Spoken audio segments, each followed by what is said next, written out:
జరుపుకుంటుంది. మరి ఇది తెలంగాణ విమోచన దినం. ఈ సందర్భంగా మన పాఠశాల ప్రధానోపాధ్యాయులు గారికి, అదేవిధంగా ఉపాధ్యాయులందరికీ, విద్యార్థులందరికీ శుభాభివందనం. అయితే క్లుప్తంగా చెప్తా సార్, మన పెద్ద సార్ అన్ని విషయాలు చెప్పడం జరిగింది. అయితే మరి బ్రిటిష్ వాళ్ళు దాదాపు భారతదేశాన్ని 200 సంవత్సరాలు పరిపాలించారు కదా. 200 సంవత్సరాలలో మరి అనేక పోరాటాల తర్వాత మనకు 1947 ఆగస్టు 15వ తేదీ నాడు భారతదేశానికి స్వాతంత్రం వచ్చింది. అవునా? వచ్చిందా రాలేదా? అయితే బ్రిటిష్ వాళ్ళు పరిపాలించే ప్రాంతాలే కాకుండా భారతదేశంలో 562 స్వదేశీ సంస్థానాలు ఉన్నాయి. స్వదేశీ సంస్థానాలు అంటే ఏంటి? రాజులు, నవాబులు, మహారాజులు పరిపాలించే ప్రాంతాలు అన్నట్టు. వీళ్ళు బ్రిటిష్ వాళ్ళ పరిపాలన కింద వీళ్ళు పాలన చేస్తారు. అయితే బ్రిటిష్ వాళ్ళు మనకు స్వతంత్రం ఇచ్చేటప్పుడు ఏమని చెప్పిపోయారు? మొత్తం భారతదేశం అంతా కూడా స్వతంత్రం ఇచ్చేస్తున్నాం. స్వదేశీ సంస్థానాలు భారతదేశంలో అయినా ఉండవచ్చు, పాకిస్తాన్ లో అయినా కలవచ్చు, లేదంటే స్వతంత్రంగా ఉండవచ్చు అని ఒక మాట చెప్పడం జరిగింది. మరి ఈ మాటతోని అన్ని 1947 సంవత్సరం నాటికి 562 స్వదేశీ సంస్థానాలు భారతదేశంలో విలీనమైనవి.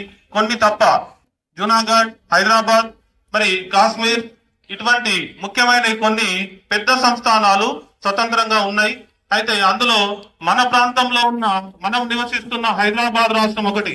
దీనిని నిజాం నవాబు మీర్ ఉస్మాన్ అలీ ఖాన్ పరిపాలిస్తున్నాడు అప్పుడు. అయితే ఈ ప్రాంతంలో మరి నేను భారతదేశంలో కల్పను స్వతంత్రంగా ఉండదలచానని స్వతంత్రం ప్రకటించుకోవడం జరిగింది.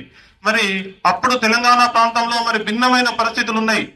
మరి తెలంగాణ ప్రాంతంలో జాగీర్దార్లు, జమీందార్లు, పటేల్, పట్వార్, దేశ్ముఖ్లు, దేశాయిలు వీళ్ళందరూ కూడా మరి సామాన్య రైతాంగాన్ని పట్టి పీడిస్తూ విపరీతమైన పన్నులు వేయడం, కౌలు చేయించడం, అదే విధంగా వెట్టి చాకిరి, వాళ్ళ ఇళ్లలో పని చేయించుకోవడం, వాళ్ళందరినీ అప్పుడు దొరలు అని పిలిచేవారు.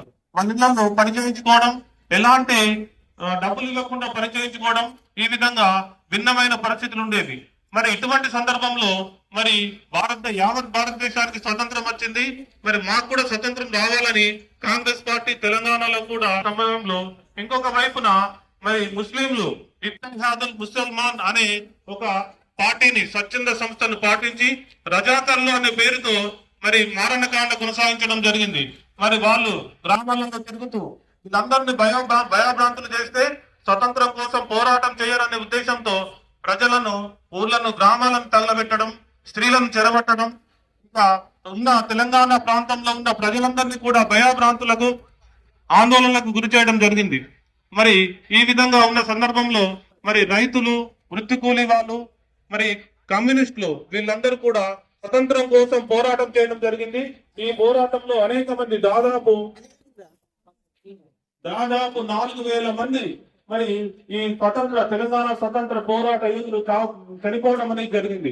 ఇటువంటి సందర్భంలో మరి పరిస్థితి చేదాటిపోయింది. రజాకారులు గ్రామాలపై పడి ఊళ్ళను తగలబెట్టడం, తర్వాత ఇటువంటి మారణకాండ కొనసాగించడం జరిగింది. నవాబు మాత్రం మీర్ ఉస్మాన్ అలీ ఖాన్ ప్రేక్షక పాత్ర వహించడం జరిగింది. ఇటువంటి సందర్భంలో పరిస్థితి దాటిపోతుందనే ఉద్దేశంతో మరి అప్పటి హోమ్ మినిస్టర్ సర్దార్ వల్లభాయ్ పటేల్ హైదరాబాద్ పై పోలీసు చర్య చేయక తప్పలేదు, దానికి తీర్మానించక తప్పలేదు. మరి అందులో పాల్గొన్న వారు Jayanthnath Chaudhary, major general JN Chaudhary operation polo అనే ఒక సైనిక చర్య జరిపి మరి హైదరాబాద్ ను భారతదేశంలో విలీనం చేయడం జరిగింది.